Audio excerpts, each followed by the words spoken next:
وہاں جب میت بندہ مر جاتا ہے، میت کی صورت اختیار کر جاتا ہے تو اس کو سری اور جنازے پر رکھ کر لا کر امام صاحب کے سامنے رکھتے ہیں. تو کہا جی پھر؟ تو کہا یہ میرے لیے گوارا نہیں. کہا کیوں؟ کہا میں یہ نہیں چاہتی کہ غیر مرد کی نظر میرے کفن پر پڑے. تو کہا پھر آپ کیا چاہتی ہیں؟ کہا کوئی نکالو، کوئی بات بتاؤ مجھے. سید آسماں نے کہا کہ میں حبشہ میں تھی نا، بولو سبحان اللہ، میں حبشہ میں تھی نا، تو میں نے وہاں پر دیکھا کہ میت کے اوپر کھجور کی شاخوں کی ایک ٹوکری اور ایک چھاپڑی اور ایک ڈولی نما بنایا جاتا تھا، اور اس سے میت کو چھپا دیا جاتا تھا اور اس کے اوپر کپڑا ڈالا جاتا تھا. سیدہ نے کہا کہ یہی کرنا ہے. تو حضرت اسماء بنت ابی بکر رضی اللہ تعالی عنہا بیوی ہے حضرت ابوبکر صدیق کی. سیدہ کی یہ خواہش بھی آپ نہیں پوری کی. حضرت علی نے باقاعدہ اس کا اہتمام کیا اور آپ کے جسد مبارک کے اوپر وہ ڈوری لگائی گئی کھجور کی شاخوں کی اور اس کے اوپر کپڑا ڈالا گیا. بیہقی کے اندر موجود ہے کہ جب سیدہ کا جنازہ سامنے لا کر رکھ دیا گیا، حضرت ابوبکر خاموشی سے آئے اور سب میں کھڑے ہو گئے. خاموشی سے آئے اور سب کے اندر کھڑے ہو گئے، جبکہ حکم یہی تھا کہ آپ ہی جنازہ پڑھائیں گے. حضرت علی کو آہٹ محسوس ہوئی، مڑ کر دیکھا کہ حضرت ابوبکر آئے. امام بیہقی یہ مشتبہ میں نہیں، سنن کبریٰ میں ہے، آپ پیچھے آئے اور جنازہ موجود ہے، پیچھے آ کر حضرت ابوبکر کو بغل سے پکڑا اور آگے لا کر مصلی پر کھڑا کیا کہ ہم پیچھے نماز فرض پڑھتے ہیں تو جنازہ بھی آپ کے پیچھے پڑھیں گے. تو سیدہ زہرا کا جنازہ بھی حضرت ابوبکر صدیق نے پڑھا. روایت تین ملتی ہے، حضرت ابوبکر صدیق، حضرت عبداللہ ابن عباس اور حضرت علی.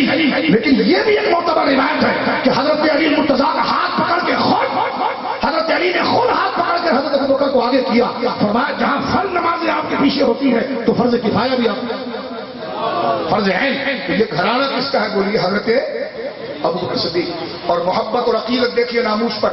سیدہ اسماء جب سرکار نے آخری حج فرمایا، پہلا حج جس کو حجۃ الوداع کہتے ہیں، جو باقاعدہ حج مشروع ہوا، اعلان کر دیا گیا کہ رسول اللہ حج کے لیے جا رہے ہیں. اب کون تھا جو رکتا کہ اللہ کے گھر جانا ہے مصطفیٰ کے ساتھ، اللہ کے گھر جانا ہے مصطفیٰ کے ساتھ. لوگ جمع ہونا شروع ہوئے.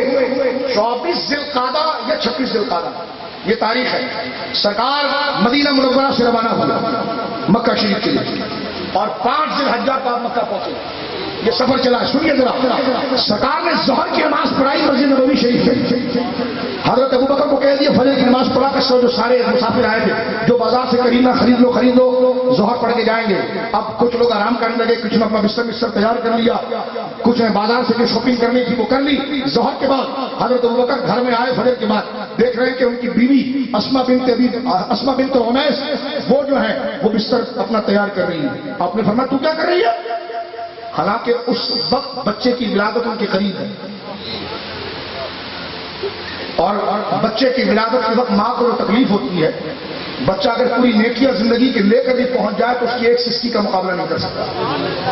درد زہر ابھی شروع ہونے والا ہے، چند گھنٹے رہتے ہیں. یہ سمجھیے آپ جو تاریخ بتاتی آگے کا سب کیا سیدہ اسماء اس تکلیف میں مبتلا ہے اور بچے کی ولادت کا وہ قریب ہے. حضرت ابوبکر کا پلان یہ تھا کہ گھر چھوڑوں گا اور چلے جاؤں گا حضور کے ساتھ. کیا دیکھتے ہیں کہ بستر تیار کر رہی ہے. گھر میں آ کر پوچھا یہ تم کیا کر رہی ہو؟ کیا کر رہی ہو؟ حج پر جانا ہے. تم حج پر کیسے جاؤ گی؟ یہ گھرانہ جن کا اس کی تاریخ کو سنے ذرا. تم کیسے جاؤ گی؟ ایسے کرو گی تو مر جاؤ گی. تو میں خدا کرے مر جاؤں. شمار تو یہ ہونا کہ رسول اللہ کے قافلے کے اندر میں بھی تھی. جب یہ جذبہ دیکھا تو حضور سے جا کر کہا کہ حضور میری بیوی مانگتی نہیں اور اس سے اشتیاق ہے کہ آپ کے ساتھ سفر کرے، اور بچے کی ولادت ابھی ہوئی تو تبھی ہوئی. سرکار نے مسکرا کر فرمایا اگر وہ کہتی ہے تو خیر ہے، لے لو. روایت میں آتا حضرت ابوبکر نے اونٹنی بالکل دروازے کے ساتھ لگائی. ایک بہن نے اور خود نے آپ نے سہارا دے کر اسماء بنت ابی بکر کو اونٹنی کی ڈولی کے اسماء بنت عمیس کو اپنی بیوی کو آپ نے اس ڈولی میں بٹھایا. اب قافلہ ظہر کی نماز کے بعد روانہ ہوا. عصر کی نماز وادی عقیق میں جو مسجد الخلیفہ ہے جہاں سے آپ احرام باندھتے مدینہ شریف سے بڑا عمرہ کرتے ہیں، وہاں حضور رکے. عصر کی نماز حضور نے پڑھائی اور اعلان کر دیا آج رات یہی رکو سستاؤ، اور صبح فجر پڑھ کے یہاں سے روانہ ہو گئے. مغرب کی نماز جیسے ہوئی دیکھتے ہیں کہ حضرت ابوبکر فرض پڑھ کے فوراً چلے گئے ہیں اور دوبارہ لوٹ کر آئے تو کیا دیکھتے ہیں کہ گود میں بچہ ہے، گود میں بیٹا ہے. حضور نے کہا ابوبکر یہ کون؟ کہ حضور وہی ہوا جو میں کہہ رہا تھا. یعنی ظہر کے وقت یہ فجر میں بات ہوئی ہے اور مغرب میں آپ کے شہزادے پیدا ہوئے، حضور نے ان کا نام محمد رکھا، گود میں لیا، دعا کی۔ اسما بنت امیس جب دوبارہ گئے حضرت ابوبکر کو اسما بنت امیس نے کہا کہ اب حضور سے پوچھو کہ نفاس والی احرام باندھ سکتی ہے؟ بخاری موجود ہے، اور یہ فقہ کے اندر یہ مسئلے کی موجودہ آپ ہی ہے، اس کی محرکہ آپ ہی ہے۔ سرکار کے پاس جو مسئلہ آیا واپس نہیں جا رہی، کہ جاؤں گی حضور کے ساتھ۔ اس کیفیت میں یہ تربیت کہاں سے پا رہی ہے؟ یہ گھر سے پا رہی ہے۔ سرکار اسلام میں خاص مسئلہ جو خواتین کے لیے وہاں پر ہوتا ہے، حضور نے فرمایا غسل کر لو اور یہ عمل کر لو، اس لیے کہ طہارت شرط نہیں ہے احرام کے لیے، اور وہ روانہ ہو جائے تو یہ دیکھیے یہ بیویوں کا مزاج ہے، یہ اولاد کا مزاج ہے، یہ سلسلوں کا مزاج ہے، یہ بیانہ ہے حضرت ابوبکر صدیق رضی اللہ عنہ کا۔ اور مجھے کہا گیا تھا کچھ باتیں آگے بڑھائیں، تو اب میں اس پر ختم کر دوں اس بات کو کہ حضرت ابوبکر کا وصال کیسے ہوا، تاکہ یہ موضوع مکمل ہو جائے۔ موضوع حضرت ابوبکر کا وصال کیسے ہوا؟ میرے دوستوں ذرا توجہ کرنا، 63 سال عمر شریف پائی، کتنی بولیے؟ بولو کتنی؟ 63 سال عمر شریف پائی، 2 سال چند مہینے آپ نے خلافت سر انجام دی ہے۔ حضرت عمر نے جب 22 لاکھ مربع میل تک اسلام کو پہنچایا، لوگ سلام کرنے لگے، واہ عمر کیا فتوحات ہے۔ فرمایا میں پھل کھا رہا ہوں، بیج ابوبکر نے لگایا، وہ بیج ابوبکر کا لگایا ہوا تھا جس کے پھل آج ہم کھا رہے ہیں۔ فرمایا مقدمہ ان کا تھا، میں نے تو تکمیلہ دیا ہے، اس کا اختتام میرے دور کے اندر ہو رہا ہے، اس کا نتیجہ میرے دور میں آ رہا ہے۔ سنیے، میری ماں ام المومنین حضرت عائشہ کہتی ہے کہ جب حضرت ابوبکر کے وصال کا وقت آیا، صدیق اکبر کی صداقت دیکھیے، مرتے وقت بڑے بڑے بچ جاتے، آئے آئے آئے آئے کر کیسے؟ وہ امام حضرت مولانا مصنوی نے ایک بات لکھی ہے کہ ایک آدمی تھا، اس کا ایک طوطا تھا، وہ طوطا کوئی چوری کر کے لے گیا، وہ رونے لگا رونے لگا رونے لگا۔ لوگوں نے کہا روتا کیوں؟ دوسرا مارکیٹ سے دلا دیں گے۔ اس نے کہا اس لیے نہیں رو رہا کہ دوسرا دلا دو تو میں بھی خرید سکتا ہوں۔ تو کہا پھر کیوں رو رہے ہو؟ تو کہا میرے طوطے کو بلی کھا گئی ہے۔ تو کہا بلی تو کھا گئی ہے تو دوسرا دلا دیتے ہیں۔ دوسرے کی بات نہیں ہے، رو اس بات پر رہا ہوں کہ میں نے اس کو کتنے سال اپنے ساتھ رکھا اور طوطے کو میں نے سکھایا اللہ اللہ اللہ، لیکن جب بلی نے اس کو دبوچا نا تو اس نے درد سے اللہ ہو کرنے کے بجائے کائیں کائیں کرنا شروع کر دیا، ٹیں ٹیں کرنا شروع کر دیا۔ تو مجھے دکھ ہوا کہ اسے میں اپنی صحبت میں رہ کر کلمہ پڑھاتا رہا اور ماں کو دیکھ کر یہ کلمہ بھول گیا۔ یہ بات حضرت مصنوی رحمہ اللہ نے مولانا روم نے نصیحت کے لکھی ہے کہ زندگی بھر کلمہ پڑھتے رہے اور نزا کی سختی سے بندے کے اوسان خطا ہو جاتے ہیں۔ اللہ سوء خاتمہ سے محفوظ فرمائے ان بزرگوں کے صدقے۔ اور مرتے وقت میں وہ سنی ہوں جمیل قادری مرنے کے بعد میرا لاشا بھی کہے گا الصلاۃ والسلام۔ لیکن حضرت ابوبکر کی موت آپ دیکھیے، مثال دیکھیے، ام المومنین مسلم احمد میں مسلم انس بن مالک میں روایت موجود ہے کہ حضرت ابوبکر صدیق رضی اللہ تعالیٰ کے وصال کا وقت آیا تو سیدہ عائشہ کہتی ہیں تاکہ ابتدا سے انتہا دونوں بات ختم ہو جائے، بڑی توجہ سے اور بڑی دلچسپ بات ہے، اگر آپ اس کو یاد رکھیں آپ کا سینہ شیخین اور سارے صحابہ کی محبت سے بھر جائے گا۔ حضرت ابوبکر صدیق کے وصال کا وقت جب آیا تو ام المومنین کہتی ہے کہ آپ کی آنکھیں بند تھیں اور سانسیں چل رہی تھیں۔ ام المومنین کہتی ہے میں نے جھک کر اپنے والد کے چہرے کو دیکھا، چہرہ قریب لے جا کر، چہرہ قریب لے جا کر اپنے والد کے چہرے کو دیکھا تو ان کی سانسیں چل رہی تھی، آنکھیں بند تھی، اور حضور کی حدیث ہے نا کہ لقینوا موتاکم، اپنے مردوں کو تلقین کیا کرو، لا الہ الا اللہ پڑھو کرو۔ آج سیدہ نے بڑی عجیب تلقین کی حضرت ابوبکر کو۔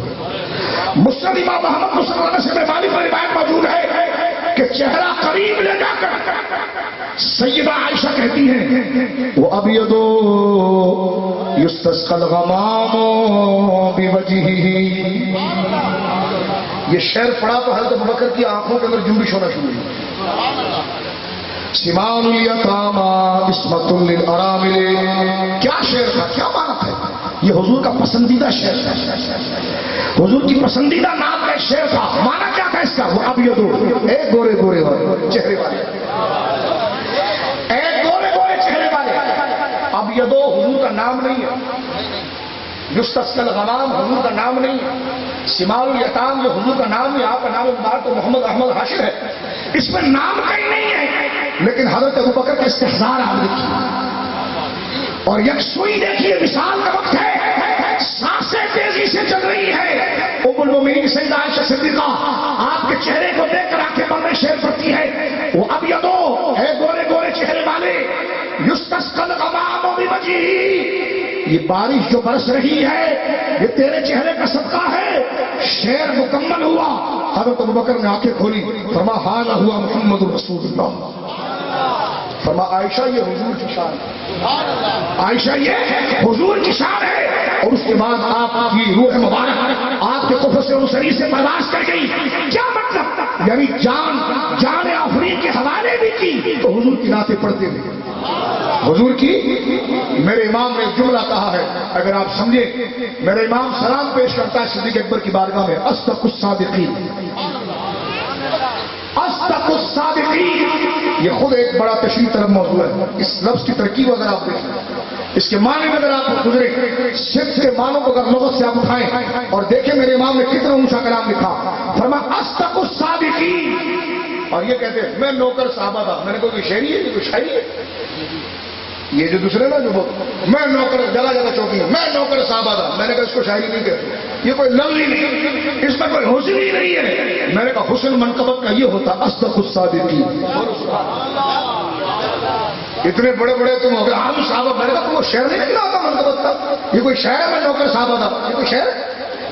حقیقت سے انکار نہیں ہے، لیکن یہ کوئی شعر کی علامت نہیں، اس کے اندر کوئی شعر ہے۔ یہ منقبت کسے کہتے ہیں؟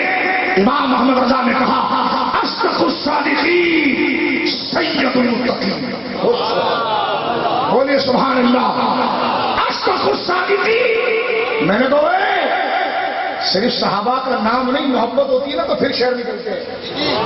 منقبت ہو میں نوکر صحابہ تھا، میں نے کہا یہ کوئی شعر نہیں ہے، یہ کیا شعر؟ میں نوکر صاحب، میں نے کہا یہ کوئی شاعر دیکھا تو سبا پلٹا دے، اس طرح ابو بکر صدیق کی تعریف ہوتی، میں نوکر صاحبہ تھا۔ میں نے کہا یہ اگر کوئی عام آدمی کہے نا، منع نہیں ہے، میں اس حوالے سے نہیں کہہ رہا، بری بات نہیں ہے، بہت حقیقی بات ہے، لیکن جو یہ فخر ہم نے منقبت نہیں کی ہے، میں نے کہا یہ الفاظ ہے میں نوکر صحابہ تھا، یہ کوئی وزن شہری ہے، یہ کوئی جازبیت ہے، اس میں کیا توازن ہے، اس میں حسن ہے، کیا فساد ہے اس میں؟ میں نے کہا جسے عشق لگتا ہے نا صحابہ کا تو پھر وہ لکھتے ہیں ابوبکر کی منقبت۔ جملہ سنیے میرے امام کا، یہ ایک ایک لفظ گھنٹوں تشریح طلب ہے۔ اصدق الصادقین، بولیے سبحان اللہ، آواز زور سے آنی چاہیے، سبحان اللہ۔ فرمایا اصدق الصادقین سید المتقین، چشم گوشے وزارت پہ لاکھوں سلام، بولیے سبحان اللہ، چشم گوشے وزارت پہ لاکھوں سلام، وہ دسو جن کو جنت کا مشتاق ملا، وہ دسو جن کو جنت کا مشتاق ملا۔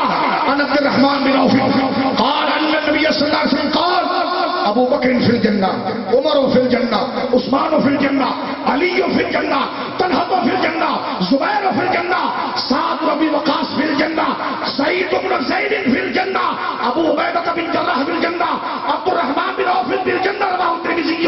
فرمایا وہ دسوں جن کو جنت کا مشتاق ملا، وہ دسوں جن کو جنت کا مشتاق ملا، اس مبارک جماعت میں لاکھوں سلام۔ اور پھر میں کہتا ہوں اپنے امام کے اس شعر کو آخر میں کہ ایک میرا ہی رحمت پہ دعویٰ نہیں، ایک میرا ہی رحمت پہ دعویٰ نہیں، شاہ کی ساری امت پہ لاکھوں سلام۔ واخر دعوانا الحمدللہ رب العالمین۔